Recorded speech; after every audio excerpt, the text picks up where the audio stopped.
धन्यवाद। आप देख रहे हैं आरकेएस न्यूज और हम हैं आपके साथ राजकिशोर सिंह। आज बात करेंगे बुआई की, रुपाई की एवं बारिश की। जामताड़ा जिले में मानसून की रफ्तार अभी भी उम्मीद के मुताबिक नहीं है।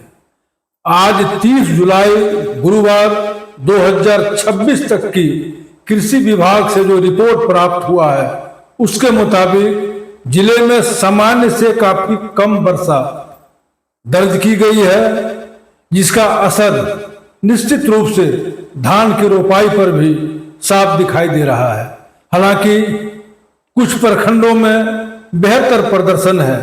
रिपोर्ट के अनुसार सामान्य से 60% मात्र जो है वर्षा हुई है, जबकि 40% वर्षा की कमी अभी भी बनी हुई है। बारिश की कमी के कारण किसान अब भी अच्छी बारिश का इंतजार कर रहे हैं। वहीं धान की खेती की बात करें तो अब तक मात्र 60% ही धान की बुआई चाहे रुपाई कहिए हो पाई है। करीब 40% धान की रुपाई अभी बाकी है। हालांकि ये आंकड़ा जो है ये किसानों के मुताबिक नहीं है। सरजमीन पर ये काफी जो है डिफर साबित हो रहा है और किसानों एवं कृषि विभाग को अभी भी उम्मीद है कि अगले कुछ दिनों में अच्छी बारिश होती है तो शेष क्षेत्रों में भी तेजी से रोपाई हो जाएगी।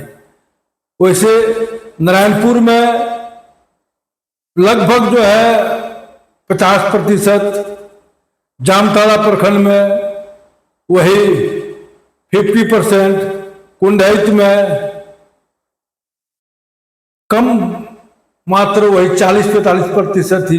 नाला की हाल उसी तरह से, फतेहपुर का हाल वही है 40-45, करमाटांड़ का भी हाल वही है। कुल मिलाकर के जामताड़ा जिला में 60% बारिश और 60% धान की रुपाई हुई है और किसानों के लिए अभी भी एक चिंता की विषय बनी हुई है।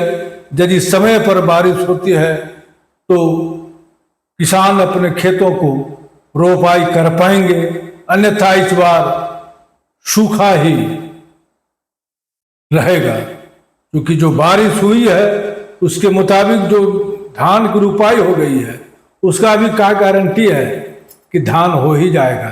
क्योंकि बारिश जब नहीं होगी, और ये क्षेत्र जो है यहाँ पर जामताड़ा जिला में ये वर्षा आधारित क्षेत्र है। जब तक वर्षा होगी तभी तक यहाँ पर धान की रुपाई होगी।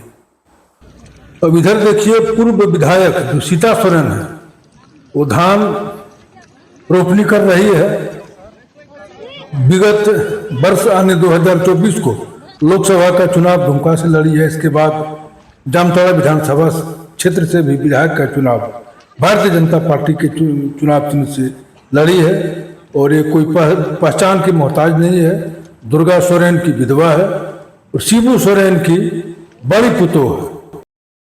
इस बार जिस तरह से देखा गया है 23 या 27% ही पूरे तरह से धान रोपनी हो पाया है। मतलब फसल पिछले बार के अपेक्षा इस बार कम मतलब रोपनी हुआ है। कारण यही है कि वर्षा पानी का अभाव है और सरकार के पास ऐसे अभी तो कोई विजन भी नहीं है कि पानी की अभाव पर सरकार क्या करेंगी ये किसानों के लिए।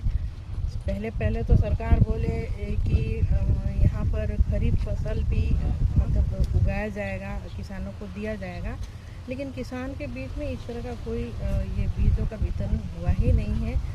इस बार किसान जो है कि क्या करेंगे, क्योंकि महंगाई तो इतनी बढ़ी हुई है, महंगाई चरम पर है।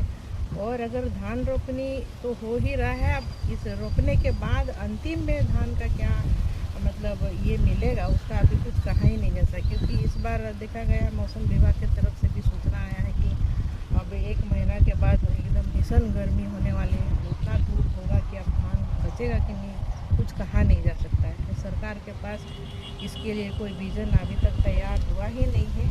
अब किसान का क्या परिस्थिति होगा वो आगे देखने के लिए मिलेगा। लेकिन फिलहाल तो हम हमारे अपने बहनें जो धान रोप रही थी इनके साथ हैं, इनकी जो परिस्थिति को भी हमने देखा ये लोग कई मतलब मेहनत करती है ज़मीन पर फसल पर,